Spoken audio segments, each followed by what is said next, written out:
क्या Israel Iran टकराव भारत के लिए खतरा है या बड़ा निवेश का मौका?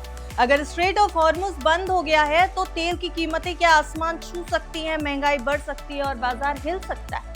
लेकिन क्या इसी डर में छुपा हुआ है कमाई का बड़ा मौका? इस पूरे सिनारियो को लेकर के ग्लोबल ब्रोकरेज जेफरीज क्या सोच रही है और क्या सलाह दे रही है, चलिए समझने की कोशिश करते हैं।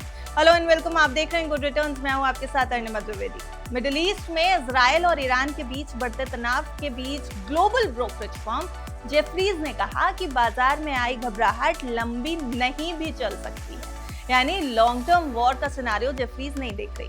उनका मानना है कि अगर हालात जल्दी शांत हो गए तो शेयर बाजार में आई ये गिरावट इन्वेस्टर्स के लिए, निवेशकों के लिए खरीदारी का मौका बन सकती है, यानी कि डिप्स में अच्छी खरीदारी आ सकती है। लेकिन सबसे बड़ा खतरा कच्चे तेल की कीमतों से अभी भी है, खासकर अगर स्ट्रेट ऑफ हॉर्मुज में लंबा व्यवधान होता है, लंबा डिसरप्शन होता है। भारत की मिडिल ईस्ट पर निर्भरता काफी ज्यादा है। भारत का कुल निर्यात का करीब 17% हिस्सा इस क्षेत्र में जाता है। देश की लगभग 55% कच्चे तेल की जरूरत और 38% रेमिटेंस भी यहीं से आते हैं। वित्त वर्ष 2024 में मिडिल ईस्ट में काम करने वाले भारतीयों ने करीब 45 अरब डॉलर भारत को भेजे थे, जो कुल रेमिटेंस का लगभग 2/5 हिस्सा था, यानी 2/5 हिस्सा। सीधे तौर पर ईरान से भारत का व्यापार ज्यादा नहीं है, लेकिन पूरे क्षेत्र में तनाव बढ़ने से ट्रेड, टूरिज्म और एनर्जी सप्लाई पर असर पड़ सकता है। स्ट्रेट ऑफ हॉर्मुज दुनिया के लिए एक बेहद अहम समुद्री रास्ता है। दुनिया के करीब 20% कच्चे तेल और एलएनजी की सप्लाई इसी रास्ते से गुजरती है। कुवैत, कतर और बहरीन पूरी तरह इसी पर निर्भर हैं, जबकि सऊदी अरब के करीब 60% तेल निर्यात और ईरान का ज्यादातर निर्यात इसी मार्ग से होता है। अब अनुमान है कि 10 से 13 मिलियन बैरल रोजाना तेल सप्लाई, यानी ग्लोबल मांग का 10 से 13% प्रभावित हो सकता है।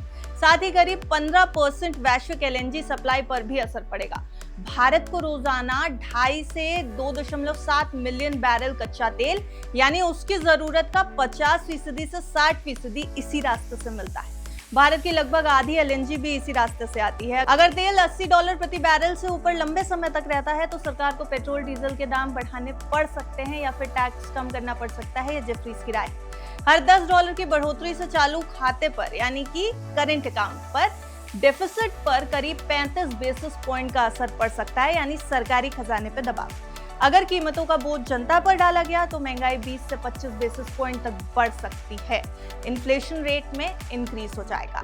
एविएशन सेक्टर के लिए यह स्थिति मुश्किल हो सकती है। एयरस्पेस बंद होने या फिर तनाव बढ़ने से इंटरनेशनल टूरिज्म कम हो सकता है। इंडिगो की 35 से 40% अंतर्राष्ट्रीय उड़ान क्षमता मिडिल ईस्ट से जुड़ी हुई है, जो उसकी कुल क्षमता का 10 से 12% है।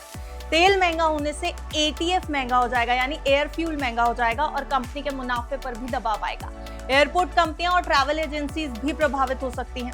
होटल सेक्टर में विदेशी पर्यटक जो विदेशी टूरिस्ट हैं, उनकी संख्या घट सकती है, यानी टूरिज्म पर और होटल इंडस्ट्री पर दबाव। सिटी गैस कंपनियां जैसे कि आईजीएल, एमजीएल और गुजरात गैस को एलएनजी महंगी होने से लागत बढ़ने का सामना करना पड़ सकता है, जबकि गेल की बिक्री पर असर आएगा। दूसरी तरफ डिफेंस सेक्टर को यहां पर फायदा मिल सकता है, यह जेफरीज की रिपोर्ट में मेंशन किया गया।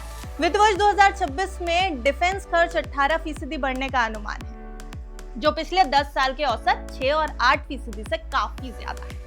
अब भारत का डिफेंस कैपेक्स अभी जीडीपी का 0.6% है, जो पहले 1% स्तर से कम है, इसलिए आगे बढ़ने की भी गुंजाइश है। कुल मिलाकर अगर स्ट्रेट ऑफ हॉर्मुज में रुकावट थोड़े समय की रहती है तो बाजार संभल सकता है और निवेशकों को मौका मिल सकता है, लेकिन अगर तेल की कीमतें लंबे समय तक ऊंची रही तो महंगाई, करेंट अकाउंट, सरकारी खर्च और कंपनियों के मुनाफे पर बड़ा असर पड़ेगा।